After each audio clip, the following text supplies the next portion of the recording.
can hear okay?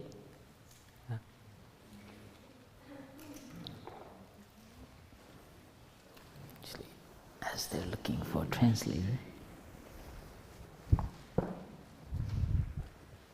going to do a little drawing.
You get the picture. I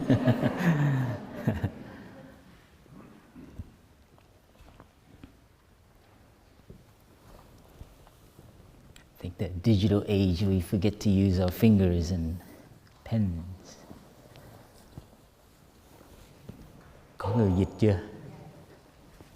Ai dịch đó?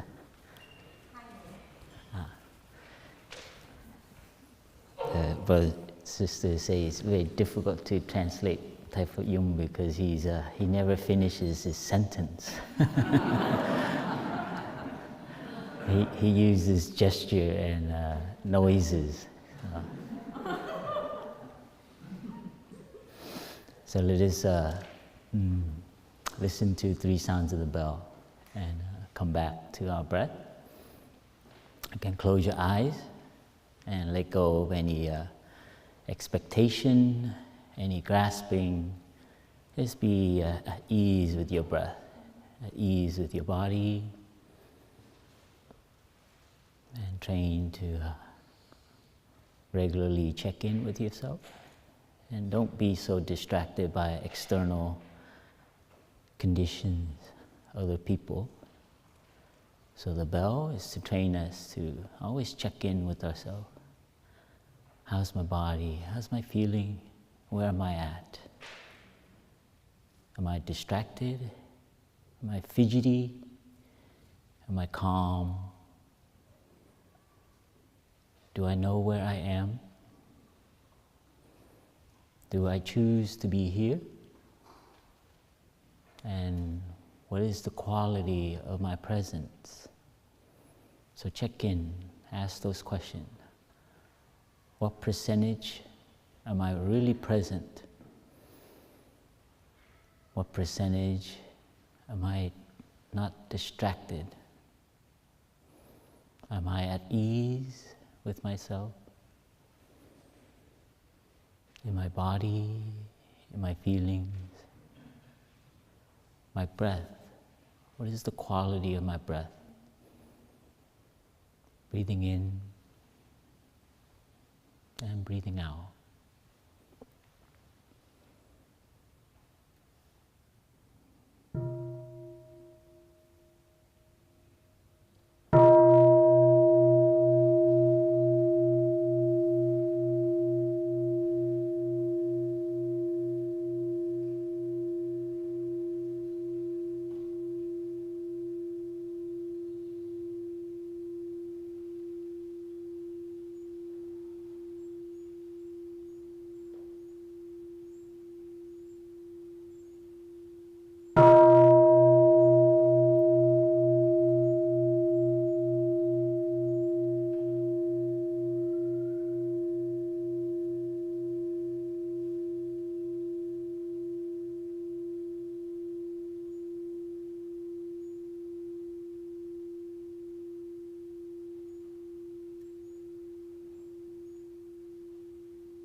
Namo Shakyamuni Buddhaya.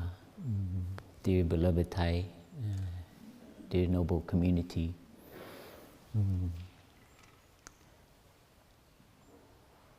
Yeah, we've come, some of us just arrived today to join the community, to join the monastery to have a service to commemorate our teacher, the 7th week since our teacher transitioned. So it's a very special day for, it's like a big day, like the 7th day. Yeah. And I think I shared this, some reason, a lot of spiritual tradition in the history of humankind, we like the number 7. So 7 times. So you get 49 days. Just so those of you who are new to the tradition of ancestral worship. And that's what's beautiful about being human, that we remember. We remember our ancestor, we have memories of our parents, our ancestor, our culture. So this is just another way of remembering. And so today we will have a ceremony as well to honor our teacher and to be reminded of his life, and also to review and look at what are the things that has touched us, and to revive that, and to revive our aspiration to continue Thay's effort, to continue Thay and his energy and his deep commitment to help improve and better the world and society. And so this is, and we will have many more. We have one coming up for 100 days, and then 1 year, and then 2 years. So it's all kind of like a long process. And up to today, each week, the monks and nuns as well, especially in the Hill, they've gathered every 7 days to offer Thai poem and to share the teaching, and yeah, to let just to be Thai's continuation. So it's a very beautiful way to honor our ancestor.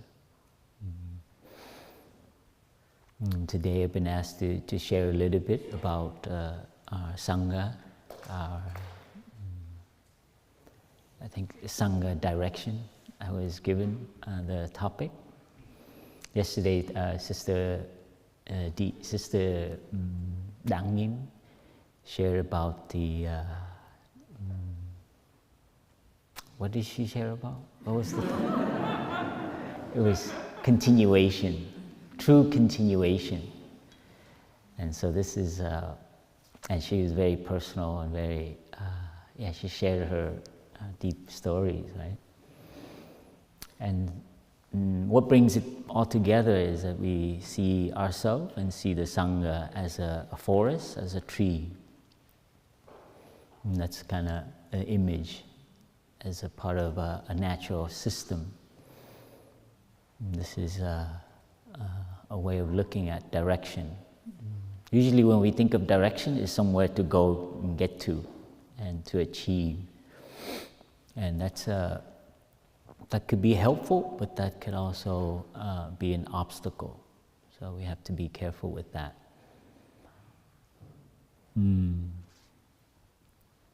You know, since Thai's transition, I've been approached from a few people, some older, some new people, and they asked me, the classic question. It's like, who's going to continue Thai now? Somebody asked me that. And who's going to be the leader? The ones who are new, they ask it more like, who's going to be the leader now?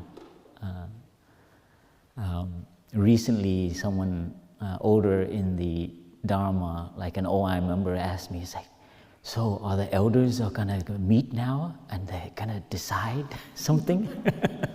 They're very nervous, It was like, what's going to happen to Plum Village now? So these are some things that, but some of us are new and we really don't really care about that right now. We just want to learn some practice to help take care of our daily emotional, family situation. So, they don't know much about the community yet, or the Sangha.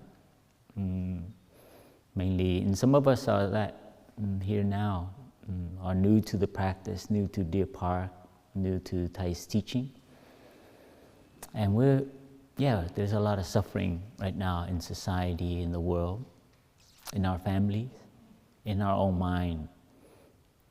So we basically just, looking for a direction, a practice, or something to help ourselves. So those questions are kind of like, why are they asking that? But those who are newer in the Sangha, you've seen the Sangha grow and, fall and, have its seasonal things. Some monks and nuns have left and some will be leaving. So it's a kind of like a natural question. It's like, what's going to happen? Especially now with a teacher having transitioned really. And so those things are very natural, classic question, right? Who will continue Thai? Who will lead the Sangha now? When they ask me, I kind of give them a kind of look. I stop a little bit. I was like, you sure you want to ask me that question? So be careful if you ask me a question. Yeah?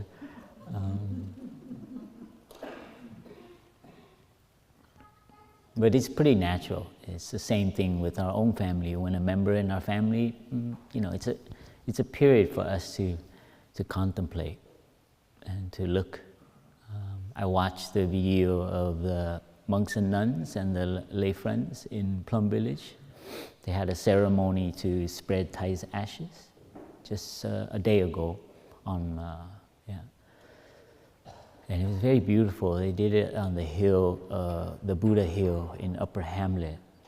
It's a place where Thay loved to sit and look down into the forest of pine trees, down to the other Sangha hamlet. And Thay loves to bring the Sangha there, and it's like part of the walking meditation path. And Thay ends up there, and we just sit down, and nothing. You can sit anywhere. It's very random. And there's 16 Buddhas there. And originally we bought the Buddhas and we were going to divide all into the different hamlets. Each hamlet get 3 or 4 or something like that. I forget what it was when we went to Indonesia, and it was Thay loved the old image of the statue of the Buddha, very stylized and just simple representation of our ancestor. But when they delivered the statue, Thay wanted just to keep it all in one place, and so Thay arranged the Buddha in the hill, so it's looking out towards the view that everyone loves down the countryside of France. And across on the other hill, there's a church, and at 12 o'clock, the sound of the bell is invited every day at 12 o'clock. So Thay put the Buddha facing out, and I remember Thay Ao and I were gonna arrange it, but Thay specifically took both of us and wanted to put the Buddha, and we were trying to figure out what kind of order Thay was putting it in, and Thay was trying to, and it was very random, here, put here, mark it, and he was very adamant. It's like, please remember, mark it now.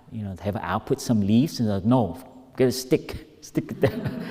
So Thay didn't want us to make a mistake and make it symmetrical and lined up, and very.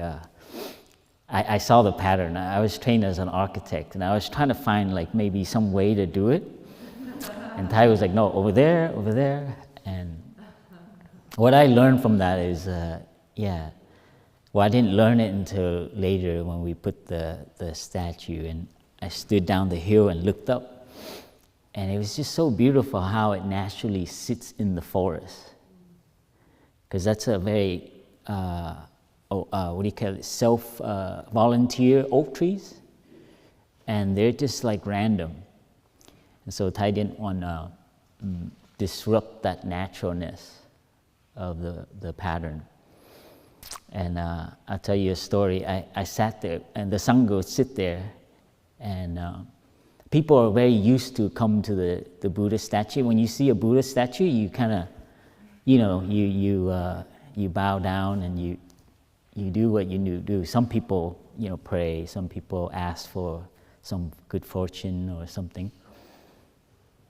But the way the Buddha statues are arranged, you can't tell. Well, this one person asked me, it's like, which one is the Buddha? She wanted to know which one to prostrate to. And again, you're asking the wrong monk. I said, which one is the Buddha? I said, can you tell me? And I looked at her and I said, who do you think is the Buddha? And she just stopped, and luckily she's been practicing she knows us. So when you throw back a question, if you're a practitioner, you stop. You take a breath, and it's like, okay, I understand. And then she just turned around, and we looked at the hill, and everyone was, quiet. And then the brother who led the walking meditation invites the bell. And everyone enjoys the view and that energy of that hill. It's a very special hill, because every day we go there and we do sitting. And so there's definitely an energy there. And I've seen many people on lazy day or afternoon also go there and sit. They don't sit in front of the Buddha, but they sit like the Buddha in that direction and to enjoy the hill. And 7:30 is also the church bell is invited. I think 7. So 7 in the morning, 12 and 7. It's very beautiful communication, the spiritual quest of humans, right? Whether it's Christian or Buddhist, it's very similar. So this is where they spread Thay's ashes, this hill. And it is very hard to not be moved by it, to know that we will, and many generations will continue to sit on this hill and to enjoy this this energy. And I share that because it's Thay's, one of Thay's deepest wish is for us to, it's very easy to try to find somebody to lead, somebody tell you what to do, but it's harder to actually take refuge in a kind of a collective, a community. Yeah, we're so used to being, we like to get instruction and be told what to do. And for me, that's the deepest teaching of Thay that helped me, is that to come back to ourselves and to know that the Buddha is within us, this energy of awareness, wakefulness, of healing, of helping. These things are like very natural as we find more balance for ourselves. We want to help. So this is within us and also within the community. And this is Thay's emphasis. And think he might be one of the few teachers who emphasize on the Sangha rather than just the Buddha and the Dharma.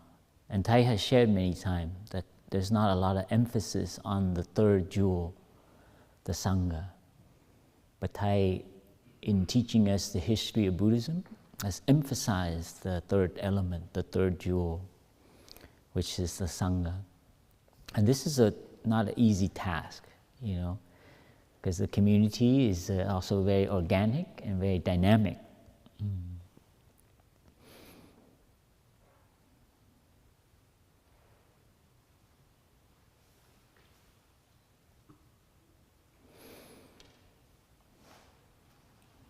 So today, I'd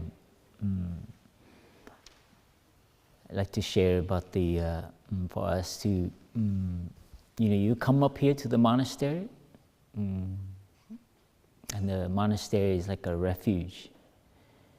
And Thay has shared with us that we have both our blood family and we have a spiritual family.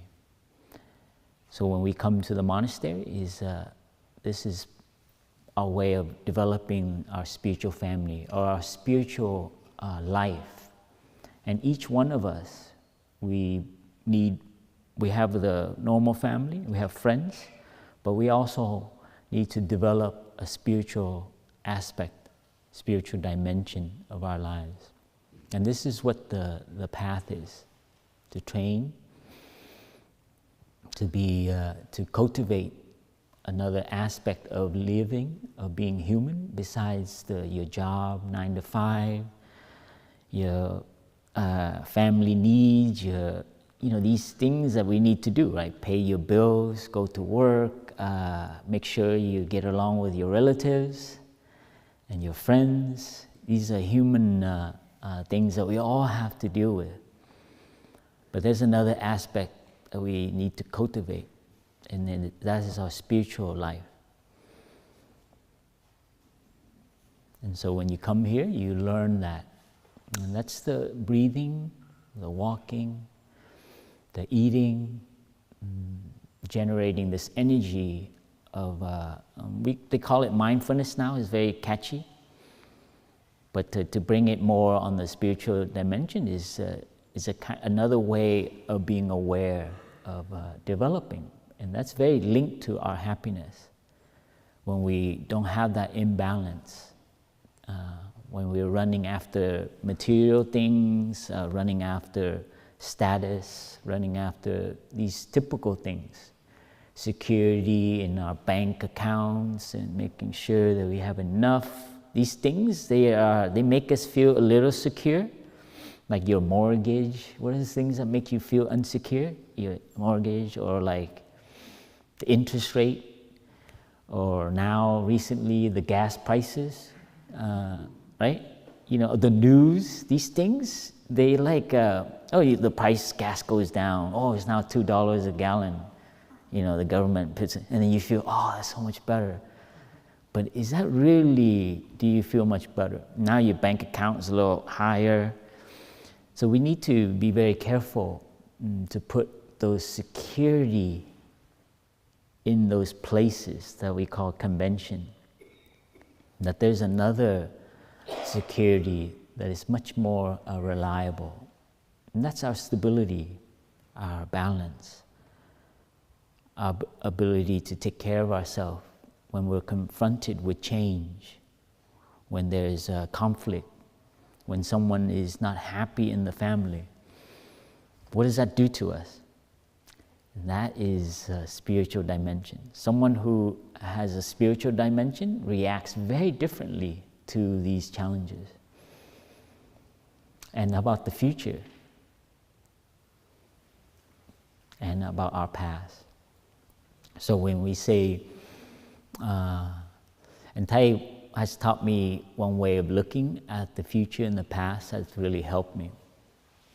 So the spiritual dimension, we learn how to look differently at our past and our future. And these are all, mental construct. And this is, we need to learn more about that, how our mind constructs the past and construct the future. You know, Thay has told me personally once that the way for us to bring Buddhism into the modern society, into the West, is through the psychology, the Buddhist psychology, knowing how our minds work. The ritual, devotional Buddhism had a role, and it has still a role. The cầu nguyện and you know, the devotional là tiếng gì? Tiếng Việt sao? Yeah, tín ngưỡng or something like that. That had a role. It keeps, you know, society very in check. But the way to go through now, especially our modern time, is understanding how our mind works, how we construct stories about our past and about where we will go. And so this is part of our path to understand how our mind does that. For our past, we like to hold on to stories about where we come from, who we are, where we are with our family, right? And depending how you tell it, you have a lot of suffering. So the cause of suffering, the second noble truth, we need to understand that. But we believe so much in our story, that's why we suffer. I am like this, I am, you know, I'm supposed to be like this, or I should be like this. They need to respect me, they need to hear me. So these things that we tell about, depending on where we came from, we don't allow it to change. So one of the medicine is to remember that the past, our memory is organic. You know, this is a beautiful term that I use to bring into our practice, our organic, hữu cơ. I think Thay knows how to plant things and farm. And so there's many imagery in our tradition and Thay's teaching about natural system, organic, no mud, low lotus, is always cyclical. So organic is a very, when I remember, I think I remember the first time Thay used that, and it's very in line with where we're at as a society, like a natural system. So our past, we don't allow it to change. We kind of like, how do you call it, put plastic around it, and protect it. And, you know, these things are like, we don't want it to change and get dirty and, you know, get moldy, fungus, and grow, right? We just want to like keep it nice and plasticky. And we're very afraid of change. And when people challenge our story and we have to change it, we are very... So meditation is to reflect on what are the stories about ourselves, our partner, our family, our culture, that we're so afraid to let change. And that has a lot to do with our suffering. So the past, we can revise. So you don't change the past, but you change the way you look at it. So the more you have understanding, the more reflection, looking deeply at what has happened to you and the condition that created it, then your way of looking, you view your past differently. And this is important for us now, because there's so much, and when we're not in balance, we tend to grasp and hold on to it. So our past, and this could bring a lot of despair and loneliness because of that story that we keep telling ourselves. So allowing our, I'll give you an example. I share this many times. It's the story I had of my relationship to my father, right? He's a particular way, he likes, you know, and as a young man, you don't change that. You always tell that story. But when Thay taught me to look at my father as a 5-year-old child, that's meditation. Meditation is powerful because you use key things and you frame it. And you're like, oh, I've never reflected about my father as a 5-year-old. So I remember sitting and just imagining what it was like for him, 5 years old, in Vietnam, during occupation of the French, the Japanese, the Americans, instability, right? In Vietnam, you know, my family, they never put money in the bank. In Vietnam, they don't have banks, right?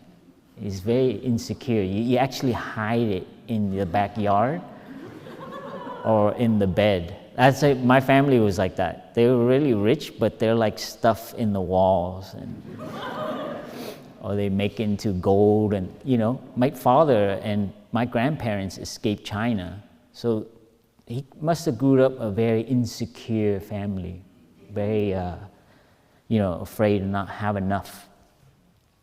And then I reflect on my father as an 18-year-old, as a teenager, having gone to, and then going to the army, and then seeing him in his prime 30s, having to escape Vietnam, leave everything.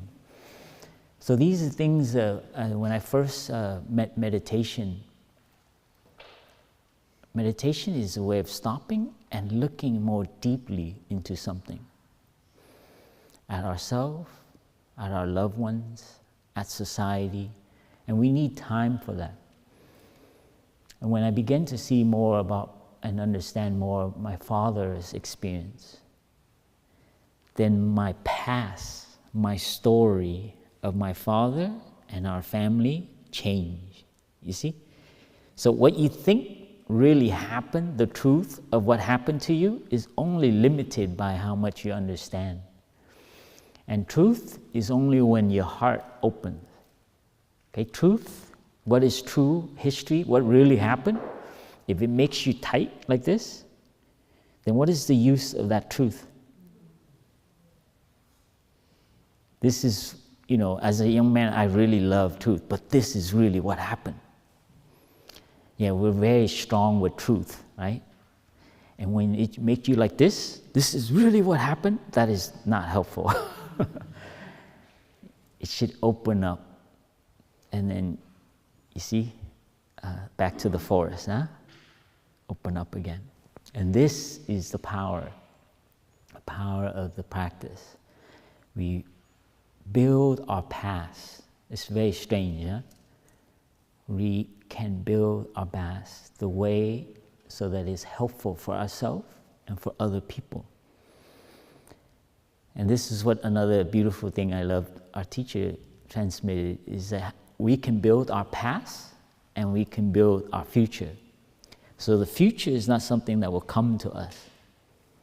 Right now, many are concerned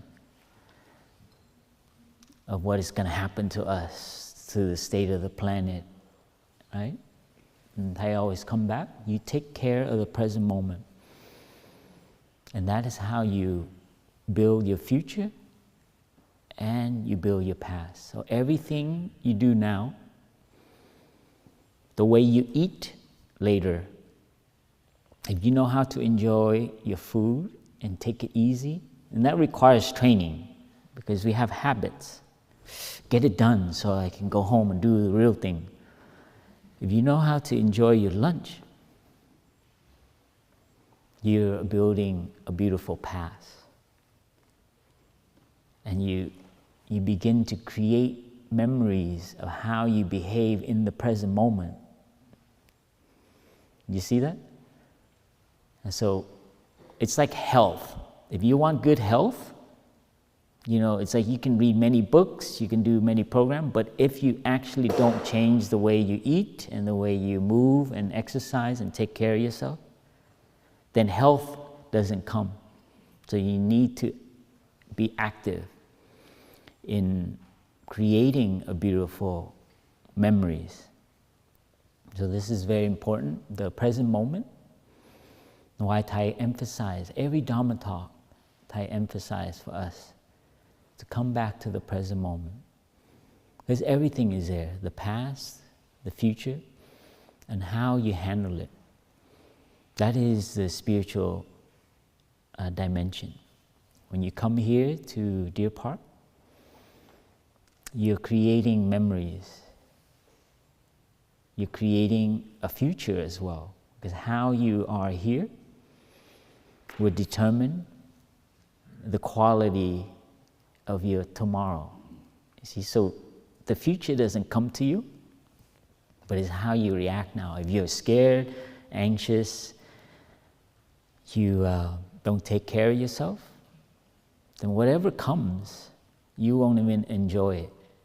So if you don't know how to enjoy a cup of water, some fruit drink, the lunch, so whenever you get whatever you think you're going to get, you won't even enjoy that.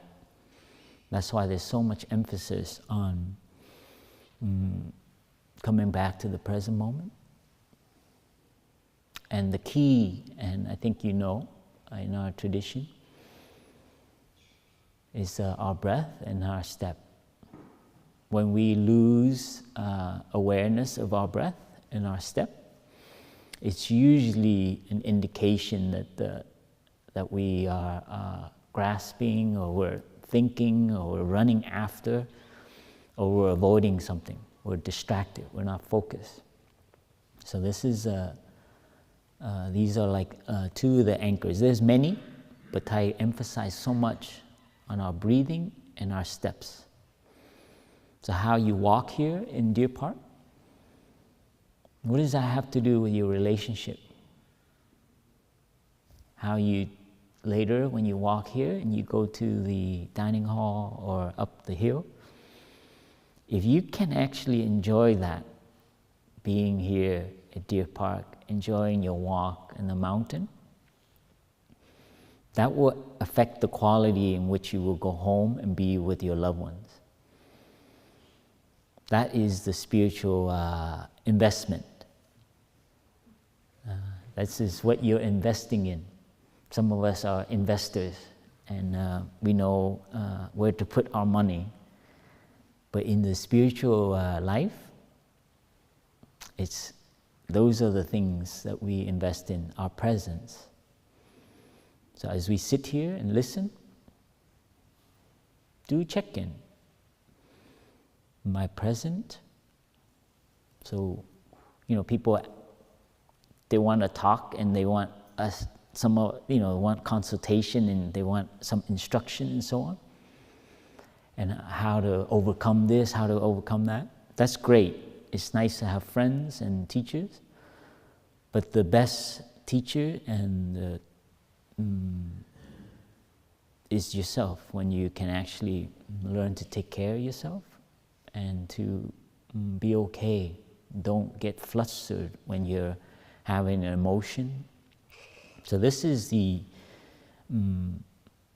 some of the things in which we are continuing Thay. And this is what Thay has taught us. And we must remember that's how we continue to build the forest, the tradition. Maybe we listen to the sound of the bell so we can come in touch with that. Come in touch with our breath.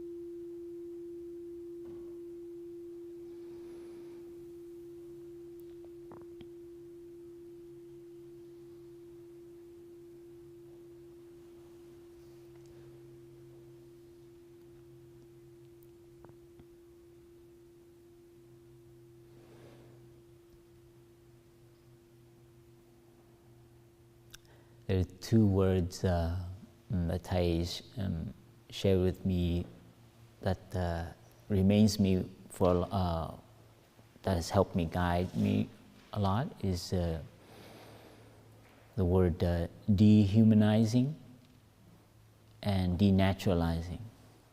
I was doing a 21-day retreat, and I was looking into the whole movement of mindfulness in society and in the world. There's a lot of interest. And Thay kind of like cautioned us that we have to be careful not to dehumanize and denaturalize. That's the first time I heard Thay share those two words. And that has helped me and has continually helped me reflect at our society and what is happening to us as a human family.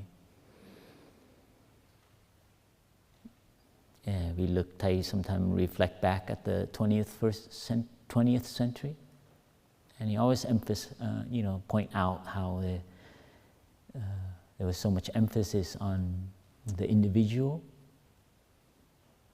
the achievement, the competition, as well as the material consuming, the industrial, evolving, right? We've become so good at producing things and then consuming it. So the 20th century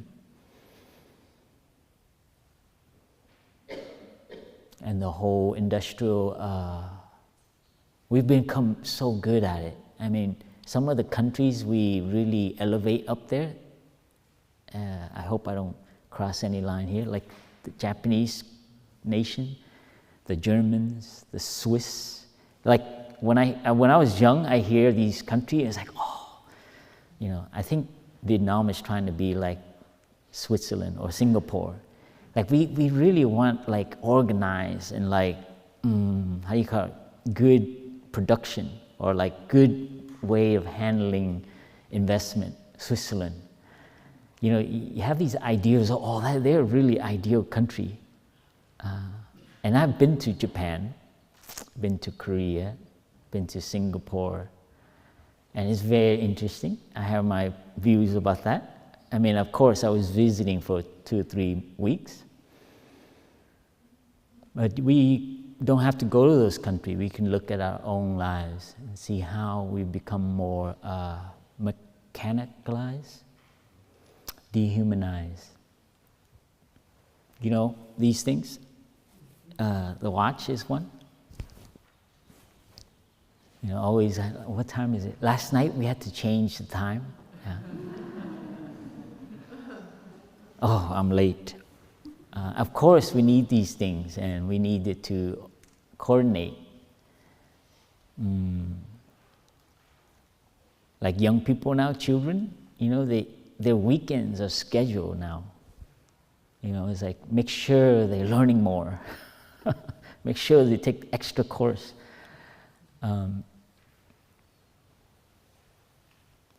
So we become more kind of like disconnected to the natural system. And we don't even trust our natural ability to heal anymore. As soon as you get a headache, what do? Well, I don't know, not all of us do. Maybe not many of you do, but normally you go for, a pill, right? What is the usual now? Is it Advil for headaches? Oh, Tylenol, yeah. Give me a Tylenol. You know, I have some acupressure points that I can press. And there's some of that's coming back, the natural ways of healing, and that's very beautiful as the East and the West medicine start to converge. Acupuncture is much more in line now, but it's becoming very scientific now. Wow.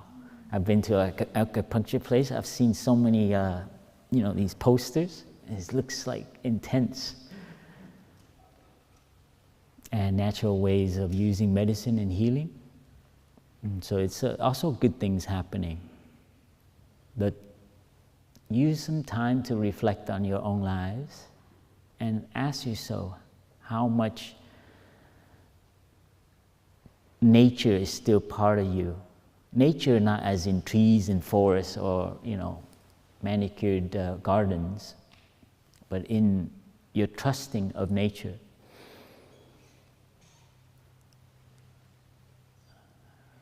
Hygiene is huge now, because of the last 2 years. We're so afraid of germs. And before it used to be a disorder. It's like called OCD or something. Is it right? I hope I'm not crossing line here. But you're afraid of that's extreme, but there's like smaller versions of and that's good. I mean, it's not bad. But when it becomes obsessive, then, there's some anxiety in there, And, I'm probably going to cross some CDC lines here. So please, I take a disclaimer, right? But what I'm trying to point at is a kind of, and this is what I've learned from Thay and Plum Village. After 20 years of being a monk, and before that, being trained in school and university, and I love organizing things, and we're so afraid of organic things, of dirt, of bushes, of being in the dark. What does this have to do with anything? My relationship. How is this going to solve my, make my relationship better? That's always the question. What does this have to do with my life? And it's about trust. It's our ability to actually trust in the organic, in the natural. And this is very important because we have that ability to heal, to deal with stress, confront challenge, if we allow ourselves to trust. This too will pass. What we're going through as a human family on the planet, just imagine and sit and contemplate Mother Earth. In 1,000,000 years, the Mother Earth is going to be smiling. Of course, there's some toxic things that we produce. So the ability for Mother Earth to even handle the nuclear waste is going to take longer, but recently we came out with a book called Zen and the Art of Saving the Planet.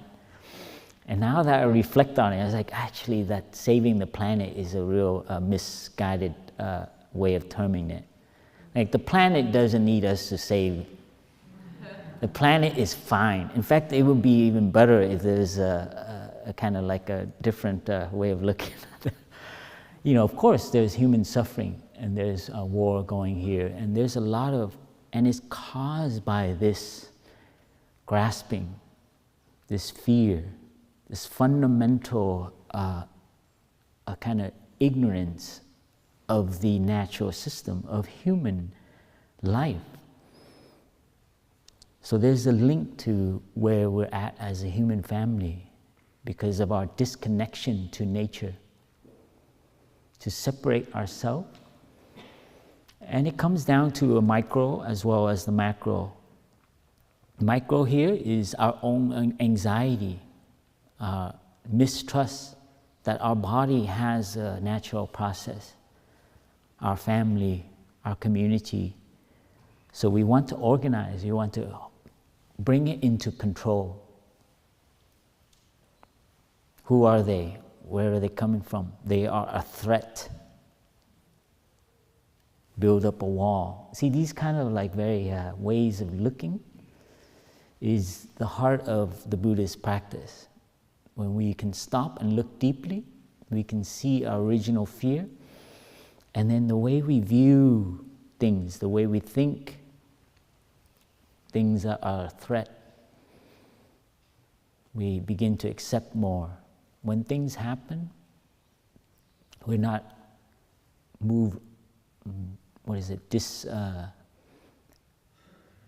imbalance. We don't imbalance.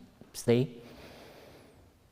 And then you slow down, you look at it, then you look at the causes and condition that created that situation, that challenge. So natural. And our world is becoming more mechanical, more organized. They have apps now that can monitor your all these vital signs, right? And it tells you whether you're focused or not. It's great.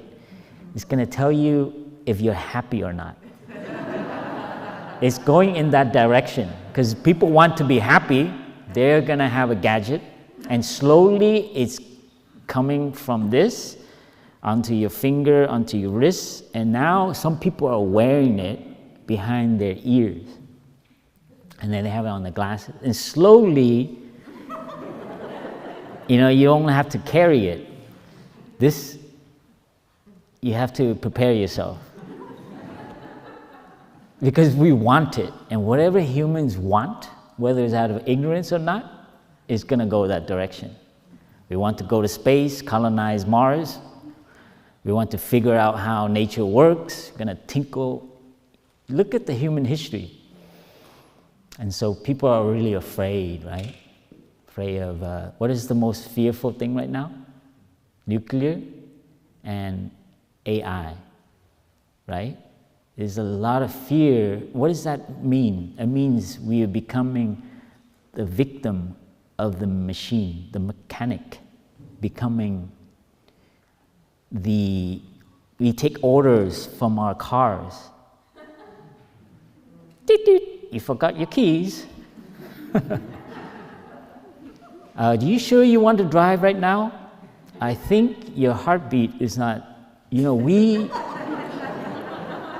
to enter your car and your car is going to give you advice. I swear, I was in a car and the car said, I love these new cars now. They talk.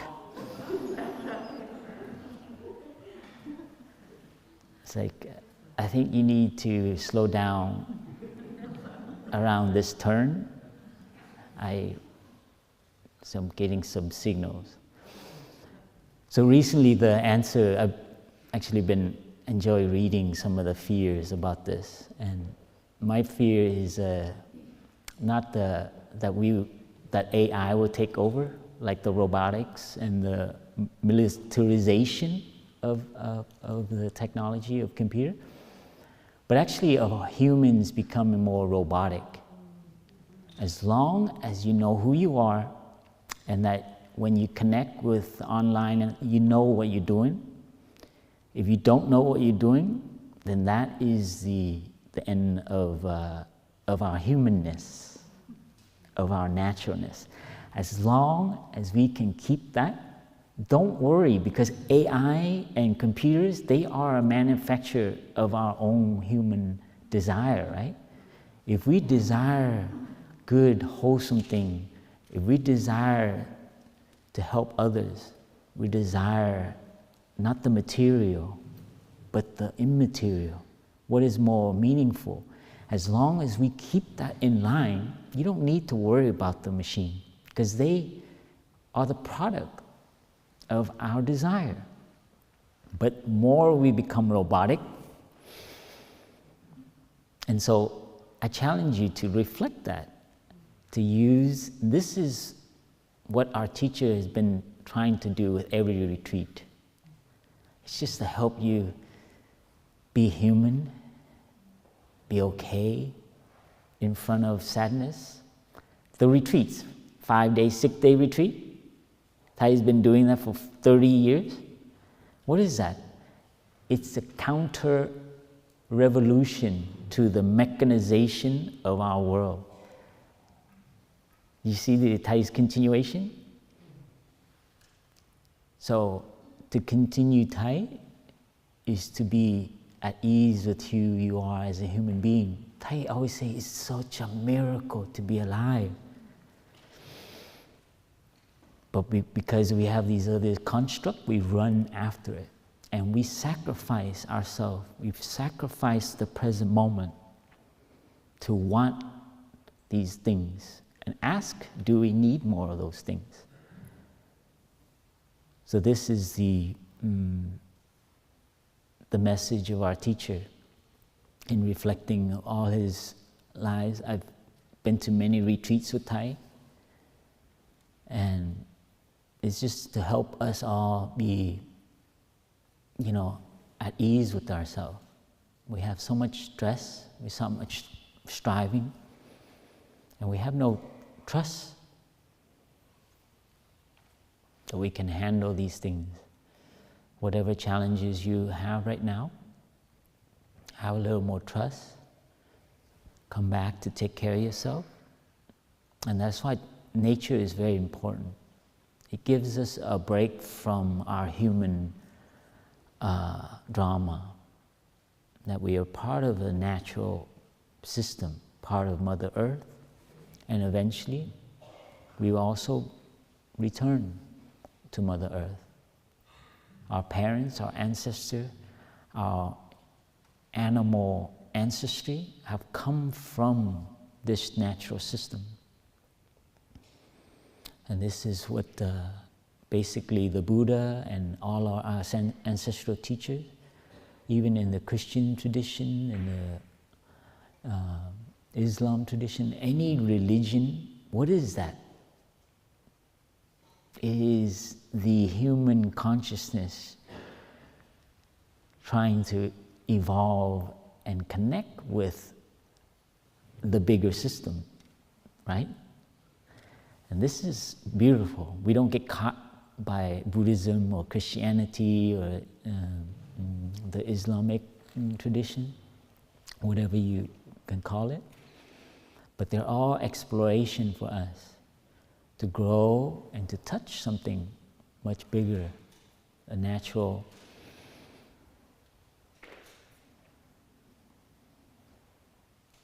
And this is why there's an imbalance in our climate, in nature, in the animal, the extinction of forests, of other living beings.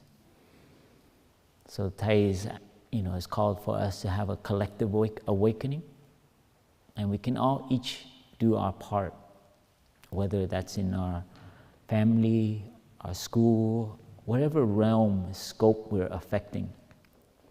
This is, I feel, what Thay has been, doing his whole life. Of course, initially from the Vietnam War, right, to help end the war. And then when Thay was exiled, could not go back, he stayed in the West, and he began to see, wow, this is the origin of why we had Vietnam, the war in Vietnam. It's the way of looking, the way we ideologize. You see, do you know the three mindfulness training of the 14 mindfulness training? The first three. Recently, we watched last night a video, and it was Thay shared it in his own word, and Thay said, "This is the lion's roar." He said, "Lion's roar." It's used in the sutra to mean it is the truth in your face. And what is that? It's a calling that we don't get caught in ideology, even Buddhist ones. We don't get caught in ideas, and we let other people also grow in their ideas, freedom of thought, not caught by our own view. These things are all very related. I always wonder, it's like, why did Thay split them up? Openness, being open to other people, other ways of looking, other ways of viewing. You see, when he was he formed that in Vietnam because he saw that is what the cause of war is. The cause of destruction of one group with another group is because you have an idea and you name it and you demonize it. Right now, there's back and forth, right? They're bad, he's bad, they're not good, they're trying to do this. And so it splits more and more. And this is the cause of a lot of destruction. Do you remember my views about my father? It's the same. So everyone who's meeting around the table about what to do in this situation in Europe, they also have suffering, and they also have a view, and they just don't know that it's just a view. And so it's very linked, our personal life and how we handle challenges, and how we grasp and we want to control another group of people, or we are fearful that another group is coming in. So, I've been reading the news, and I try to look at the source, the cause of it. And it's very linked to the way we behave. We're very fearful. And so we need to be aware of the micro and how it affects.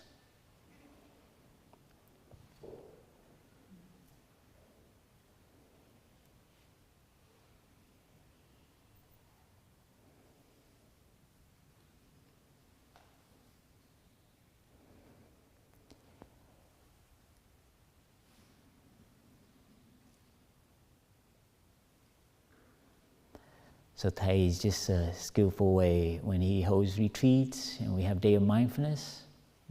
It's for us just come and make time. Our attention, I've shared many times, our attention is the next goal, next diamond of the information revolution, right? It's like to hold your attention. The other is we don't have time. Thay has shared the business people, you kidding me? They're not going to help the environment. They're so busy. So all the retreats and so on, the politicians, everyone is so anxious about not having enough time. So what is a retreat? It's just to make time. And then what do you come up here for? What do you want? It's just a skillful way. We say, okay, we have some teaching, we have some dharma, But mainly it's to just get you here so you have time to take a walk and not have to rush, and it's that's all it is. I mean, I see Thay is so compassionate, He's so, he just wants us to have a little time to be with ourselves and then to touch the natural system, the mountain, the birds. Sit in the front of a tree today, and I tell this to many young people, and ask the tree, do you want to be anything else but a tree?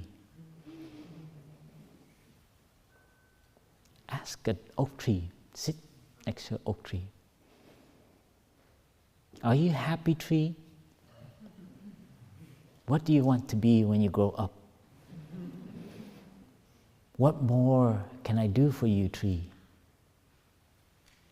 So have a conversation with the tree. Find a bush, a tree, a sage bush, and make time for that.